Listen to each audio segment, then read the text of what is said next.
First of all congratulation two Bangladesh cricket team.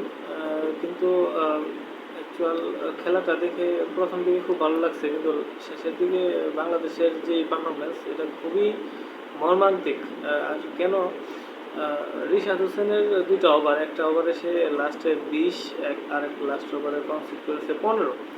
তা আমি মানে একটা জিনিস অনেকদিন ধরে দেখতেছি, রিশাদ হোসেনকেই কেন মানে জাতীয় দলে লাগবে কেন? মানে একটা লেগ স্পিনার খেলাইতেই হবে, মানে জোর করে একটা লেগ স্পিনার খেলাইতে হবে, যেই স্পিনারটা মানে বল করতে পারতেছে না, মানে দলে একটা লেগ স্পিনার রাখতে হবে, এই জন্য রিশাদ হোসেনকে বারবার জোর করে খেলানো হচ্ছে। আমার প্রশ্ন হচ্ছে মানে কেন এই জায়গায় নাসুমকে মানে ট্রাই করা হচ্ছে না কেন? নাসুম রিশাদ হোসেনকে রাখা হয় কেন? ব্যাটসম্যান বিদে মানে ব্যাটিং করতে পেরে রিশাদ হোসেন হচ্ছে, নাসুম আহমেদ ভালো ব্যাটিং করতে পারে, রিশাদ হোসেনের চেয়ে ভালো ব্যাটিং করতে পারে নাসুম আহমেদ।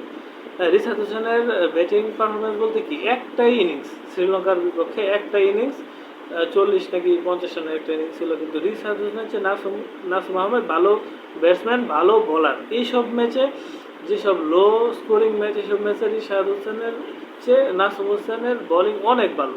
অন্তত মিরপুরের পিচে রিশাদের চেয়ে নাসুম অনেক ভালো বল করবে।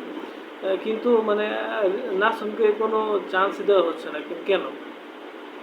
রিশাদ হোসেনকে মানে জোর করে বাংলাদেশ ক্রিকেট টিম একটা লেগ স্পিনারকে একটা ফ্যান্সি একটা ভাব দেখানোর জন্য, যে হ্যাঁ নাসুম একটা আমাদের দলে একটা লেগ স্পিনার আছে, আমাদের দলে একটা লেগ স্পিনার আছে, এটা দেখানোর জন্য রিশাদকে খেলানো হচ্ছে জোর করে।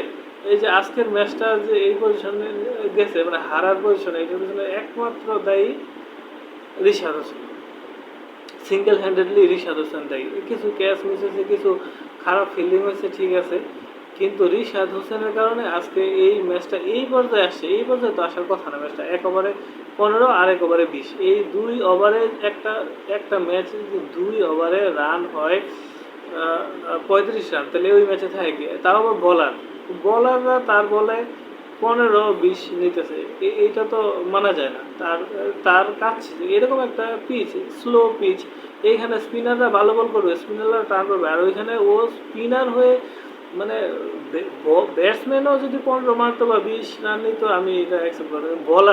বলাররা 15 মারতেছে, 20 মারতেছে রিশাদের বলে, তাহলে তো কোনো বলারের কোনো একেবারে বিলো অ্যাভারেজ বলার, তাকে ওভার রেটেড বলার হিসেবে খেলানো হচ্ছে। সে আসলে এখানে সে এখানে ডিজার্ভ করে না।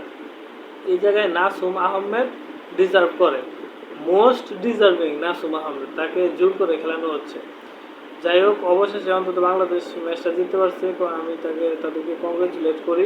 কিন্তু আমি মনে করি এখানে নাসুম হোসেনকে খেলানো উচিত। নাসুম হোসেন এইখানে আরও বেশি ডিজার্ভ করে এই ম্যাচগুলো খেলতে।